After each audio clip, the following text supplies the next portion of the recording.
पाकिस्तान में प्रॉपर्टी के अलावा भी क्या बिज़नेस है, जिसमें फ़ायदे हो सकते हैं? ये मैं इस पे आज गुफ्तगू करूँगा और मैं हूँ इंतखाब सूरी और आप देख रहे हैं हमारा चैनल प्रॉपर्टी अपडेट्स से।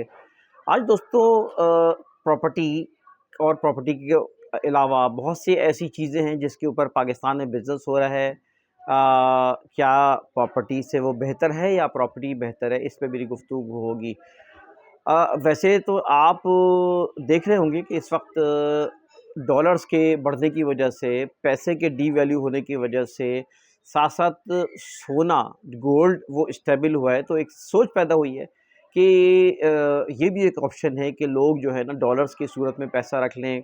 लोग जो है सोने के सिलसिले में सोना रख लें, वो ज़्यादा बेहतर होगा। इसके अलावा भी और बहुत सी चीज़ें हैं जिसके ऊपर मैं आज गुफ्तगू करूँगा। आगे बढ़ने से पहले मैं आपसे गुज़ारिश करूँगा कि आप चैनल को अगर अभी तक सब्सक्राइब नहीं किया तो सब्सक्राइब करें, बेल आइकन का बटन दबाएँ ताकि प्रॉपर्टी के हवाले से ख़ास तौर पे आपको मालूमात मिल सके। मैं बात ये कर रहा था कि इन्वेस्टमेंट्स कहाँ-कहाँ हो सकती है। साथ-साथ और भी कुछ चीज़ें हैं मसलन ये है कि एक्सपोर्ट है, मसलन ये है कि इम्पोर्ट है, इंडस्ट्रीज़ हैं। आईटी एक बहुत बड़ा एक चैप्टर है जिसके ऊपर बिज़नेस हो सकता है, बैंक्स में भी पैसा रखते हैं लोग और भी बहुत सी चीज़ें हैं, तो क्या सिर्फ़ प्रॉपर्टी ही रह गई है? तो कि दूसरी चीज़ों में इन्वेस्टमेंट नहीं हो सकती? अच्छा चलें बात कर लेते हैं, हम आगे बढ़ते हैं और आप से मैं ये मिसाल के तौर पे सोना एक रुझान पैदा हुआ है कि इस वक्त सोना स्टेबल हुआ है और सोने के प्राइस बहुत बढ़े हैं पिछले साल और पिछले ही साल नहीं बल्कि उससे पहले भी सोना जो है ना वो प्राइस बढ़ा है, तो लोगों की एक सोच पैदा हुई है कि हम अपनी रकम जो है ना वो सोने की सूरत में रख लें, गोल्ड की सूरत में रख लें। और ये बात तो है कि गोल्ड जो है ना वो हमेशा एक ऐसी कमोडिटी रही है जो कि जिसका हमेशा फ़ायदा रहा। दुनिया में गोल्ड होता है, बल्कि नोट भी छपता है रहा है तो गोल्ड के अगेंस्ट ही छपता रहा है। तो सोना एक ऐसी चीज़ है, गोल्ड एक ऐसी चीज़ है जिसने हमेशा ग्रोथ हुई है और वो अच्छा माना जाता है। लेकिन उसमें भी कुछ रिस्क फैक्टर्स हैं, प्रॉपर्टी में भी रिस्क फैक्टर्स हैं। तो हम मवाज़ना कर रहे हैं प्रॉपर्टी से इन चीज़ों का। तो अगर मैं गोल्ड का थोड़ा-सा जायज़ा लूँ तो ऐसा नहीं है कि गोल्ड जो है ना वो हमेशा ही अभी जो पिछले दिनों में नज़र आया है कि गोल्ड एकदम उसके प्राइस बढ़े हैं। असल ये डिपेंड्स करते हैं पाकिस्तान के इकोनॉमिकल हालात पर भी, इकोनॉमी हालात के अलावा जो है ना पॉलिटिकल सिचुएशंस हैं। ये ज़ाहिर है इसकी वजह से ये असरात मुरतब हुए हैं। मैं गोल्ड की बात करूं, अगर गोल्ड आप देखें तो मैं अगर 1999 से अगर मैं शुरू करूं तो आपको ये अगर डेटा उठा के देखें, मैं पूरी रिसर्च देख रहा था तो 1999 में से लेकर 2007 तक है कोई बहुत ज़्यादा फ़र्क नहीं आया।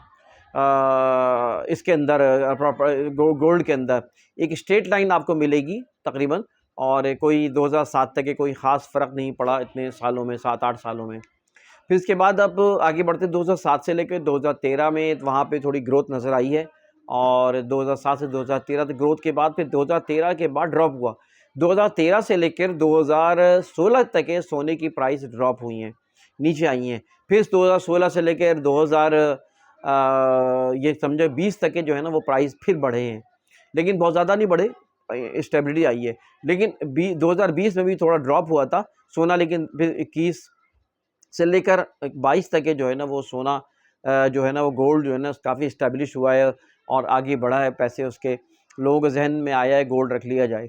गोल्ड भी एक ऑप्शन है बिलाशुबा, लेकिन असल चीज़ मैं जो कहना चाहता हूँ वो ट्रेडिंग है बेसिकली। इस्लाम ने भी ट्रेडिंग को पसंद किया है, किसी चीज़ को जमा रखना फ़ायदेमंद नहीं होती बल्कि उसकी जगह ट्रेडिंग हो, सोना हो, दीगर चीज़ें हैं, प्रॉपर्टी हो, इन्वेस्टमेंट्स हो, ये ट्रेडिंग होनी चाहिए। इसकी जो है ना इकनॉमिकल ग्रोथ होनी चाहिए, ख़रीदो फ़रोख्त होनी चाहिए, इससे मतलब लोगों का रोज़गार बनता है, पैसा मोटिवेट मूव होता है, सर्कुलेट होता है और ये इससे जो है ना तरक्की, खुशहाली जो है बढ़ती है। सोने का एडवांटेज है बिलाशुबा, ये भी ऑप्शन है, बिल्कुल मानता हूँ ऑप्शन है। लेकिन ये नहीं कह सकते कि सोना जो है ना वो हमेशा बढ़ेगा। हाँ, सेफ्टी है, सोने में सेफ्टी है, लेकिन एक सेफ्टी ये भी है कि इसको रखें कहाँ? आजकल जो शहर में, कराची में ख़ास तौर पे, मुल्क में बल्कि डकैतियाँ होती हैं, घरों में घुस जाते हैं और सोना जो है ना वो गायब हो जाता है। तो फिर आप पैसे दें और बैंक में रखें, ये भी एक मसला है। फिर उसके बाद जो है ना वो सोने पे ज़ाहिर है कि आपको ये एक इनसिक्योरिटी फ़ील भी हो सकती है। अच्छा, सोने से आगे अगर बढ़ते हैं तो और भी चीज़ें हैं जिसके मुकाबले में, अच्छा इसके मुकाबले में जब प्रॉपर्टी को हम देखें तो प्रॉपर्टी में जो है ना भी ग्रोथ आया है, बहुत ज़्यादा ग्रोथ आया है। अच्छा हम अब आईटी की बात करें, आईटी एक अच्छा बिज़नेस है और आईटी दुनिया में बहुत ही नंबर 1 बिज़नेस है। ऑनलाइन बिज़नेस है, जो लोग करते हैं ऑनलाइन बिज़नेस करें, जो है आईटी का बिज़नेस करें, इसमें बहुत फ़ायदा है, इसमें बड़ी ग्रोथ हुई है।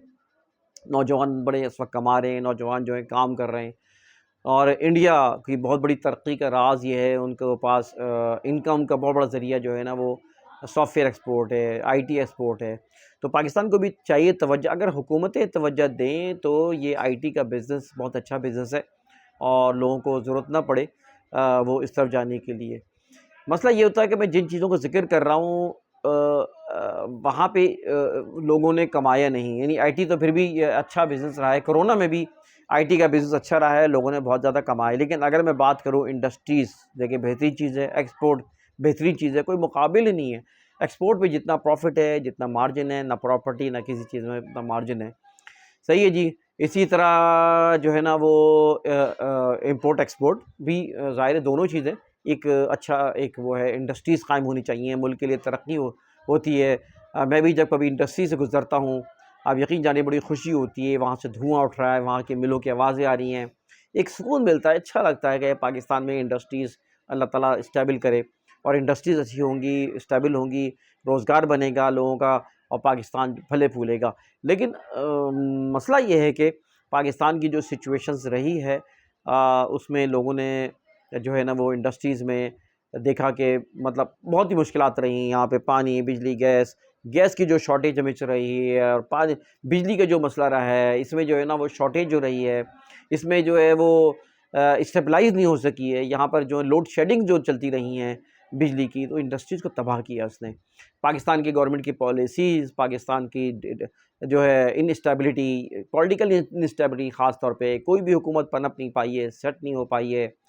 और जो रोल मतलब हमारे इस्टेब्लिशमेंट का, आर्मी का, ये बहुत से एक चीज़ें रही हैं जिसकी वजह से जो है वो पाकिस्तान में इंडस्ट्रीज़ को बहुत नुकसान पहुंचा है। कराची के जो हालात हुए, जो लॉ एंड ऑर्डर की सिचुएशन हुई, इंडस्ट्रीज़ उसके कराची से बाहर चली गई, दूसरे शहरों में चली गई, पैसा निकल के बाहर के मुल्कों में चला गया, और अच्छी खासी इंडस्ट्री जो है तबाही दहाने पे खड़ी हो गई, बंद हो गई, ख़त्म हो गई। बहुत बड़ी-बड़ी इंडस्ट्रीज़ ख़त्म हुई, तबाही हुई हैं, रैनसम के चक्कर में, कुछ और मसाइल के चक्कर में। तो इंडस्ट्रीज़ का, एक्सपोर्ट का कोई मुकाबिल ही नहीं है, आईटी का कोई मुकाबिल ही नहीं है। लेकिन ख़ास तौर पे मैंने जिसका ज़िक्र किया इस वक्त एक्सपोर्ट का और इंडस्ट्रीज़ का, अल्लाह करे फले फूले। लेकिन जब ये एक्सपोर्टर्स ने देखा, जब ये ख़ास तौर पे इंडस्ट्रियलिस्ट ने देखा, क्या जिन लोगों ने प्रॉपर्टी में पैसा लगाया है, अगर उन्होंने 1 करोड़ लगाया है तो उसको 2 करोड़ 3 करोड़ हो गए चंद सालों में, 3 करोड़ लगाया तो तब डबल हो गए पैसे, डबल से तिबल हो गए। तो ज़ाहिर है कि इंडस्ट्रियलिस्ट ने और जो बिज़नेसमैन है वो ज़ाहिर है उसका वो चाहता है कि पैसा उसका मूव हो। पैसा जो है मूव होके ऐसी जगह जहाँ पे उसको फ़ायदा हो सके। ज़ाहिर है उसको तहफ़्फ़ुज़ चाहिए, उसको अमन चाहिए, उसको ग्रोथ चाहिए। तो इस लिहाज से लोगों ने अपना पैसा इंडस्ट्रीज़ से निकाल कर, या बजाय इसके कि इंडस्ट्रीज़ कायम करें। इसमें लोगों का भी क्या कसूर, ज़ाहिर है कि लोग तो चाहते हैं, लेकिन हमारी गवर्नमेंट की जो ज़िम्मेदारी थी, जो हमारे हुक्मरानों की ज़िम्मेदारी थी, जो हमारी एस्टेब्लिशमेंट की ज़िम्मेदारी थी, जो हमारे इदारों की ज़िम्मेदारी थी, उन्होंने पूरा नहीं किया, और ये इस इनस्टेबिलिटी की वजह से जो है लोगों ने मजबूरन पैसा फिर प्रॉपर्टी में डाल दिया, और देखते-देखते प्रॉपर्टी कहाँ से कहाँ वो बहुत फ़ायदा ही पहुँचा। मैंने बताया कि 2020-21 में तो डबल और फिर ट्रिपल प्रॉपर्टी में फ़ायदा हुआ। आपने वो देखा, बहरिया में देख लें, बहरिया में कहाँ से कहाँ लोगों ने रेट्स पहुँच गए। अब वो अलग बात है कि मार्केट वहाँ की रुक गई, वहाँ की जो है ना नीचे आ गई। लेकिन ये है कि बहरहाल इंडस्ट्रीज़ की में जो बदहाली और जो प्रॉब्लम्स रही हैं, उसकी वजह से लोगों ने फिर अपना पैसा जो है ना, तो मैं कहना ये चाह रहा हूँ कि मैं अप्रिशिएट करता हूँ कि प्रॉपर्टी नहीं, प्रॉपर्टी के अलावा भी लोग उसमें फले-फूलें, अल्लाह करे पाकिस्तान तरक्की करे। लेकिन बावजूद लोगों ने प्रॉपर्टी में ज़्यादा महसूस किया सेफ्टी, और इसी यही वजह है कि प्रॉपर्टी आज भी जो है ना लोगों के लिए बेहतर तरजीहात में प्रॉपर्टी ही बेहतर तरजीह मिलती है। और बैंक्स की भी मैं ज़िक्र करूँ, बैंक्स में भी लोग रखते हैं, लेकिन बैंक्स में वो लोग रखते हैं जिनको डर लगता है प्रॉपर्टीज़ में, दूसरी चीज़ों में रिस्क टेकर नहीं होते। जो लोग रिस्क टेकर नहीं होते फिर वो गेन टेकर नहीं होते, ज़ाहिर है उनको वो बेनिफिट नहीं मिल सकते जो कि दूसरी चीज़ों में। तो बिलाखिर इन तमाम चीज़ों में मैं कहता हूँ कि अल्लाह करे पाकिस्तान की इंडस्ट्रीज़ फले फूले आईटी, लेकिन प्रॉपर्टी में फिर वापस आऊँगा कि प्रॉपर्टी में फ़िलहाल ये कि इन्वेस्टमेंट करने का लोगों को फ़ायदा हुआ है। अगर सही मतलब सही अगर वो फ़ैसला कर लें, प्रॉपर्टी में गलत रास्ते ना अख्तियार करें, गलत मैं अक्सर अपनी वीडियोज़ में कोशिश की है, बल्कि अल्हम्दुलिल्लाह अल्लाह का बहुत शुक्र है अल्हम्दुलिल्लाह, लोग कहते हैं, मैं क्या कहूँ कि लोग खुद कहते हैं, कमेंट्स करते हैं कि सूरी साहब आपने जो यहाँ पे एक कॉन्सेप्ट दिया है प्रॉपर्टीज़ के बारे में, एक मतलब ज़मीनों की अक़साम के बारे में एक ऐसा सिनेरियो पैदा किया जो लोगों को पता ही नहीं था, लोगों ने किसी ने बताया भी नहीं। बिल्डर्स तो ज़ाहिर छुपाते हैं और बहुत से प्रॉपर्टी एजेंट्स भी छुपाते हैं, खुद प्रॉपर्टी एजेंट्स को वो चीज़ें नहीं पता। तो ख़ैर आम आवाम तक ये बात पहुँच गई, इसका प्रेशर ये हुआ कि डेवलपर्स जो भी हैं, बिल्डर्स हैं, उन्होंने फिर वो उस पे तवज्जो दी और गलत चीज़ों से हटकर वो सही चीज़ों पे आ रहे हैं। इसलिए कि ये मेरा आपका प्रेशर है, ये आपको तक इल्म पहुँचा, उससे प्रेशर डेवलप हुआ, लोगों को कॉन्सेप्ट हुआ कि सर्वे ज़मीन क्या होती है, फ़लाँ ज़मीनें क्या होती हैं, कहाँ इन्वेस्टमेंट करनी चाहती हैं, एनओसीज़ किस तरह की होती हैं। इस कॉन्सेप्ट ने अल्हम्दुलिल्लाह जो है ना वो इसमें बेहतरी आई लोगों के अंदर भी सोच में। तो मैं दुआ करता हूँ अल्लाह ताला आपके अंदर भी सोच पैदा हो, अच्छी पैदा हो चीज़ें, और बिलाखिर इन तमाम चीज़ों का नतीजा ये है कि जो चीज़ें मैंने ज़िक्र की, आप इन्वेस्टमेंट करें, सब जगह करें, बिलाशुबा आप करें। मैं सपोर्ट करता हूँ, मैं दुआ करता हूँ कि अल्लाह ताला उनको लेकिन साथ-साथ प्रॉपर्टी के जहाँ तक मैं मवाज़ने की बात कर रहा हूँ, दूसरी चीज़ों के मुकाबले में, तो मैंने बताया फ़िलहाल आईटी के अलावा, एक्सपोर्ट के अलावा, मुझे नहीं लगता कि कोई हाँ, इंडस्ट्री जो चली, अच्छी चली है, इसके अलावा मुझे नज़र नहीं आता कि खाने-पीने का बिज़नेस भी अच्छा है, लेकिन खाने-पीने के में आधे दुनिया में कारोबार ऐसे हैं जो कि जो खाने के खुलते हैं और आधे बंद होते हैं। तो ये एक रिस्क बहुत है उसके इस बिज़नेस के अंदर। तो तमाम चीज़ें हैं, लेकिन लोगों को आज भी प्रॉपर्टी के अंदर ज़्यादा सेफ्टी फ़ील होती है। अगर उसकी नॉलेज हो, अगर मालूमात हो, तो वो आज भी जो है वो बल्कि हाँ, इस वक़्त थोड़ा-सा रुझान ये है कि अक़सात पे जो चीज़ें मिलती हैं वो उनके लिए अच्छा है। फिर वो लोग भी जो कि पाकिस्तान से बाहर ओवरसीज़ लोग पाकिस्तानी हैं, यहाँ पर आते हैं, जिनको कारोबार का तजुर्बा नहीं होता, जिनको बिज़नेस आता नहीं, ज़ाहिर है कि वो या तो दूसरे बिज़नेस में लाइव स्टॉक में बहुत लोग जा रहे हैं, लेकिन लाइव स्टॉक बहुत रिस्की बिज़नेस है। लेकिन वो लोग फिर प्रॉपर्टी में इसलिए चले आते हैं कि प्रॉपर्टी में बहरहाल वो उस तरह की फटीक नहीं है, उस तरह की देखभाल नहीं है, उस तरह के बिज़नेस को चलाना नहीं है।